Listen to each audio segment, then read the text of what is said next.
Bonjour chers youtubeurs et chères youtubeuses, j'espère que vous allez bien. C'est aujourd'hui ma troisième vidéo concernant les difficultés que l'on rencontre lorsque l'on est un enfant très prématuré. En effet, je vous rappelle que je suis né à 5 mois pour un poids de naissance de moins de 500 grammes. Lorsque l'on est un enfant très prématuré comme moi, il faut combler les mois d'avance avec lesquels je suis venu au monde. Dans mon cas, je devais naître fin octobre 2001 et de par ma naissance prématurée, je suis né en réalité en juillet 2001. Avant que je puisse rentrer à la maternelle, j'ai su lire et écrire, car, car mon grand-père me racontait des histoires extraordinaires. Je suis assoiffé de connaissances et de savoir. Je travaille beaucoup. J'aime beaucoup travailler pour en apprendre plus davantage.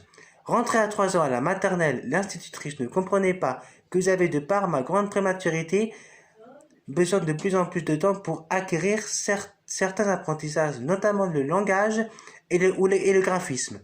Elle décourageait mes parents en leur disant que je n'arriverais jamais à rien, car elle n'acceptait pas la différence.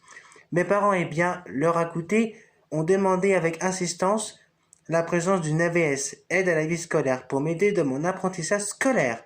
Devant toute de mauvaise volonté de la part de cette institutrice, mes parents m'ont fait changer d'école maternelle, toujours avec une AVS, et mes 2 dernières années d'école se sont déroulées avec succès, réussite et grâce à la bienveillance de la directrice. Mes parents ont constitué un dossier avec un certificat médical pour obtenir, pour moi, la présence d'une AVS. Grâce à la volonté de mes parents, j'ai pu obtenir une AVS. La première AVS que j'ai eue s'appelait Anne-Gaëlle et s'occupait de moi en grande section maternelle. Ce qu'elle m'a donné, c'est la confiance en moi et le courage. Je lui fais un gros bisou pour la prise en charge extraordinaire de cette femme. Je vais vous donner un grand conseil, mes amis, ainsi qu'à vos enfants. Alors, avant qu'ils puissent entamer leur scolarité dans ce lieu qui est lié à la connaissance et au savoir, on a de la chance de vivre dans un pays républicain dont elle gardera toujours ces 3 devises: liberté, égalité et fraternité. Ces 3 devises ont permis de rendre l'école gratuite et obligatoire pour tous dès leur plus jeune âge.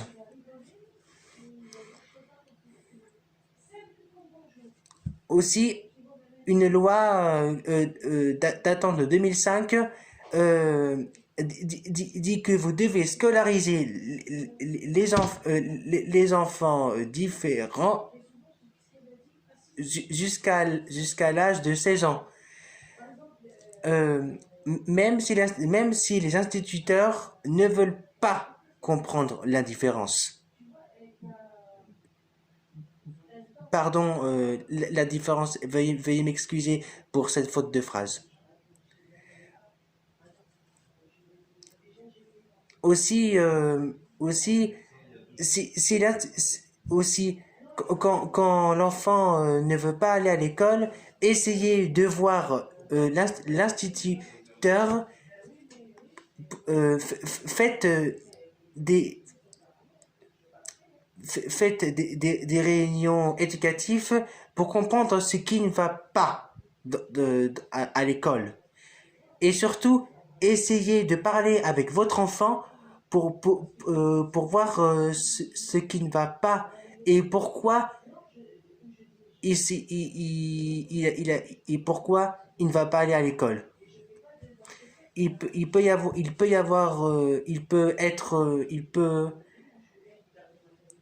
être moqué de ses camarades à cause de sa différence. Il peut être rejeté et aussi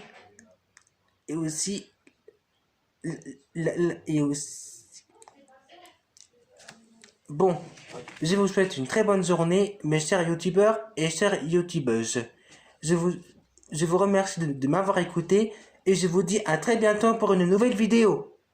Et aussi, encouragez vos enfants pour qu'ils puissent aller à l'école pour son bien, afin qu'ils puissent avoir un meilleur avenir, qui lui permettra de trouver un travail afin de faire gagner de l'argent pour faire vivre sa petite famille.